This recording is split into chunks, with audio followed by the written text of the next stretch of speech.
Bismillahirrahmanirrahim. Assalamualaikum warahmatullahi wabarakatuh. Okey, baiklah anak-anak 5G cikgu, sila buka muka surat 17 dalam modul yang telah cikgu bekalkan sebelum cuti hari itu.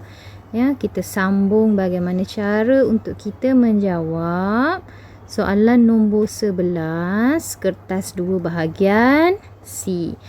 Okey, bila kita nampak soalan nombor 11 ini, cikgu sangat suka jika kamu terus buat draft jawapan. Okey, draft jawapan tu kamu buatlah dalam bentuk jadual. Okey, ambil pembaris. Kalau tak ada pembaris pun guna sahaja freehand. Okey. Buatlah draft jawapan. Kita ikut saja flow soalan. Okey, ruangan yang pertama untuk penyataan masalah, ruangan yang kedua untuk hipotesis, ya. Ruangan yang ketiga untuk tujuan eksperimen. Okey, cikgu sambung belakang. Ruangan yang keempat adalah untuk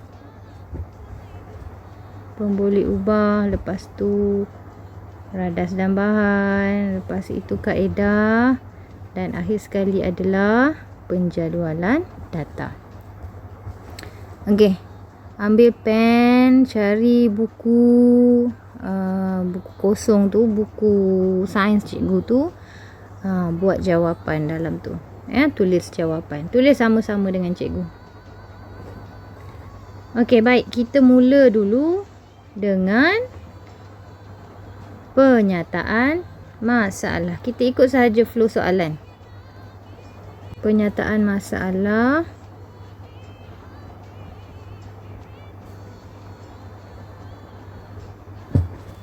Okey, penyataan masalah kita referlah kepada penyataan di sini. Okey, bila kata penyataan masalah, cikgu suka kamu gunakan perkataan adakah. Okey, adakah? Lepas tu salin semula apa yang ada dalam kotak. Adakah proses pengoksidaan di dalam tubuh badan dapat diperlahankan dengan pengambilan buah-buahan sitrus dalam diet pemakanan.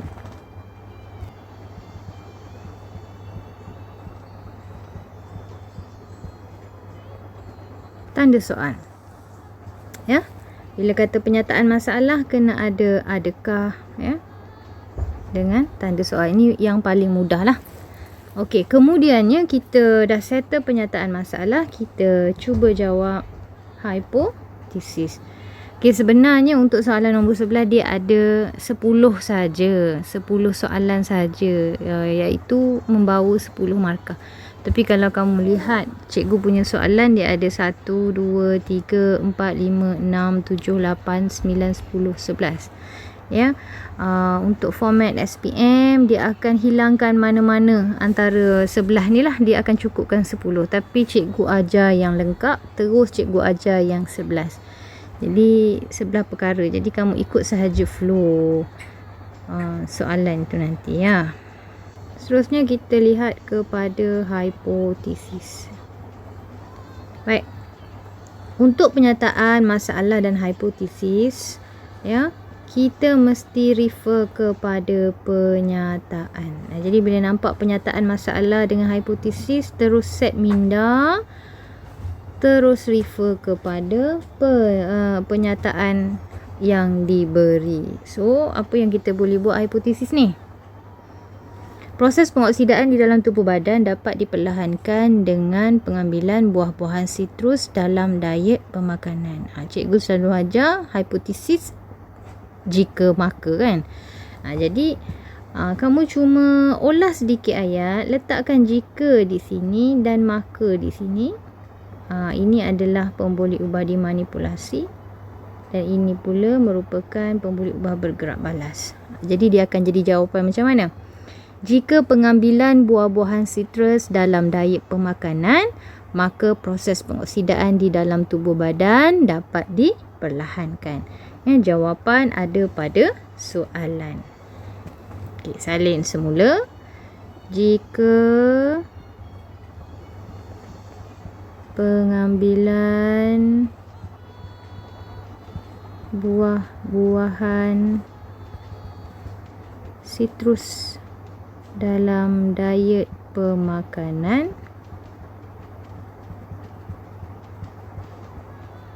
maka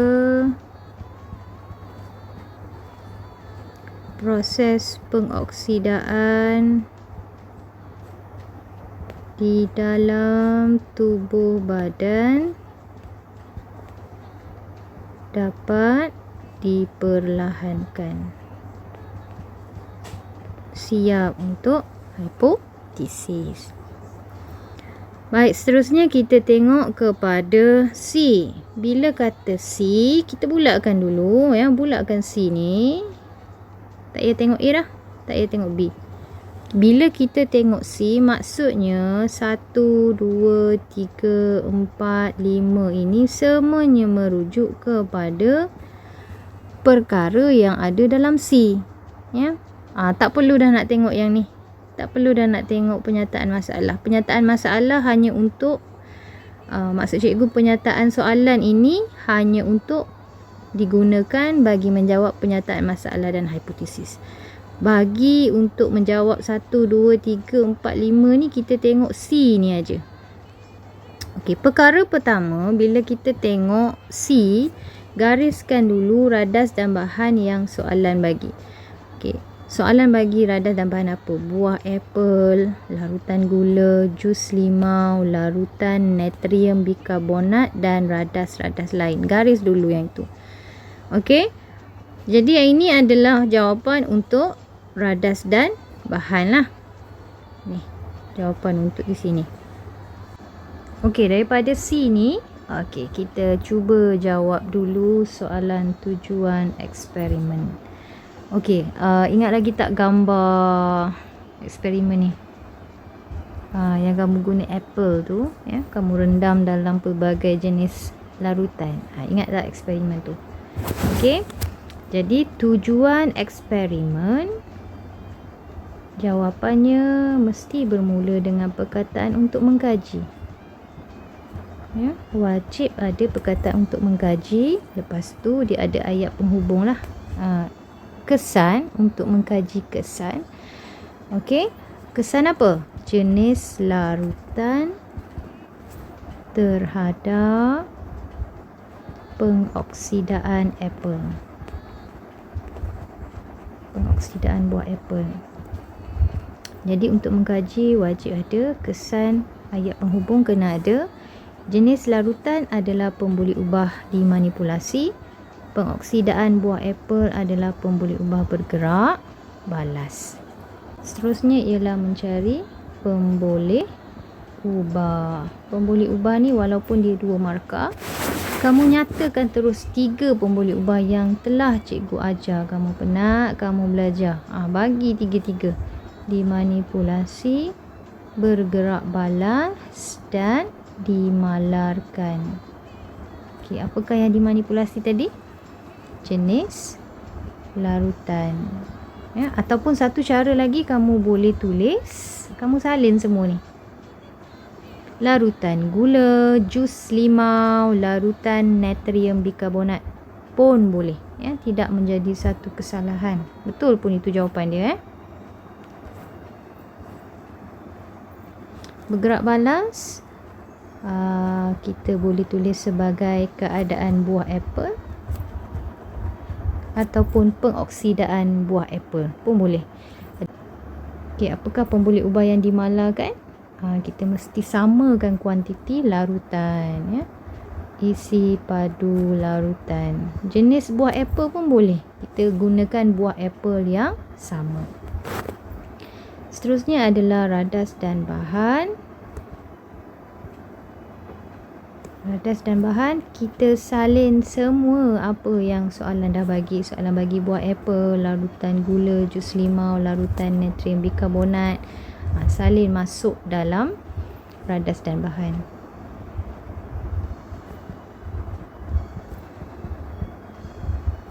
Larutan gula, jus limau,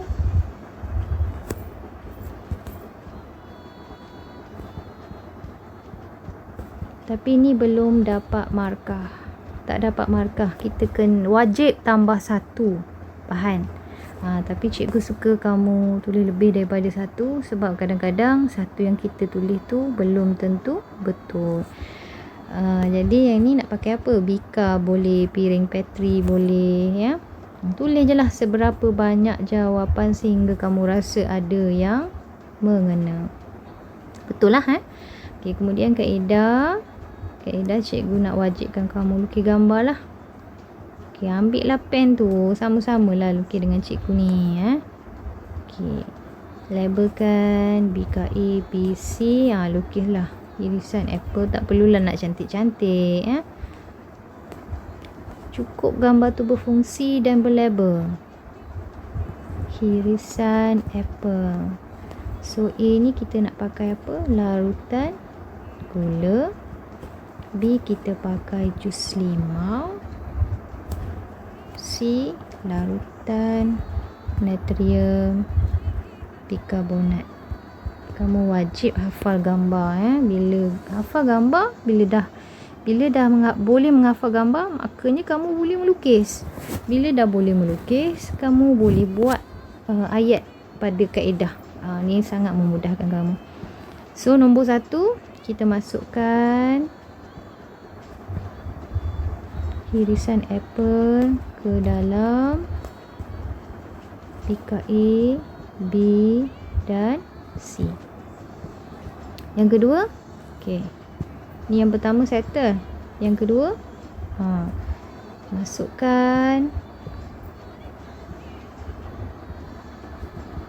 larutan gula ke dalam bika A, jus limau ke dalam bika B dan larutan natrium bikarbonat ke dalam bika C. Okey, tak siap lagi. Kita kena biarkan selama 15 minit. Lepas dah biar, barulah kita perhati dan record. Record apa? Record perubahan pada buah apple. Okey? Siaplah kaedah tu. Akhir sekali adalah penjadualan data. Bila kata penjadualan data, wajiblah ada jadual, buat jadual. Okey. Kita pakai 3 jenis larutan, so kita kena ada 4 baris. Baris yang pertama ni untuk tajuk PM. Ni untuk PB. Okey, so tajuk PM dia apa? Kita boleh refer yang dekat atas ni tadi. PM tadi kita tulis apa? Jenis larutan, kan? So kita masukkan dekat ruangan jawapan. PB, keadaan buah apple. So larutan kita pakai larutan gula, jus limau dan juga larutan natrium bikarbonat. Okey, maka siaplah jawapan untuk soalan nombor 11. Okey, cikgu harap kamu dapat salin dalam buku latihan ataupun nota sains, sebagai kerja rumah semasa PDPR, Okey, rasanya itu sahaja daripada cikgu. Sekian, terima kasih.